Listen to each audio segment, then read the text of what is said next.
কোন ক্লাসে পড়াশোনা করো? 7। নাম বলো। এটা কি করা হয়েছে, কি করেছো? জোরে বলো।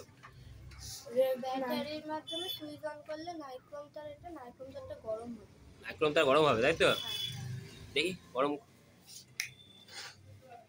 লাল হয়ে যাচ্ছে কি? হালকা হচ্ছে। হালকা হচ্ছে, একটু টাইম লাগবে। দেখা যাক।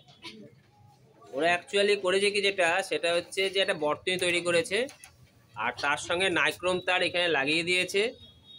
ওরা যে পরীক্ষাটা করতে চাইছে সেটা হচ্ছে তড়িতের ফলে কি উৎপন্ন হয়, তাপ উৎপন্ন হয়, তার হাতে কলমে পরীক্ষা করছে।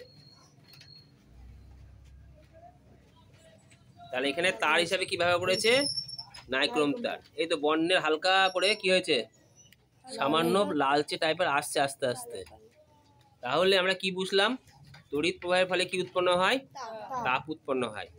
এই হিসাবে কি তার ব্যবহার করেছি আমরা? নাইক্রোম তার কোথায় ব্যবহার করা হয় বলো দেখিনি? হিটারে, ইস্ত্রিতে, তাই তো? তার ফলে কি হবে, ইস্ত্রিতে হিটারে যদি ব্যবহার করা হয় তা জিনিসটা কি হবে? গরম হবে। গরম হলে কি হবে? তাপ উৎপন্ন হবে। হিটারের সাহায্যে কি করতে পারবো? তাপ উৎপন্ন হলে পারে জল গরম করা হতে পারে, ঘর গরম করা হতে পারে। আর ইস্ত্রি গরম হলে কি হবে? আয়রন ইস্ত্রি করা হবে, তাই তো? এখন ব্যাটারি লাল হয়েছে অনেকটা, এবার অনেকটা লাল হয়েছে, তাই না? আচ্ছা, গুড।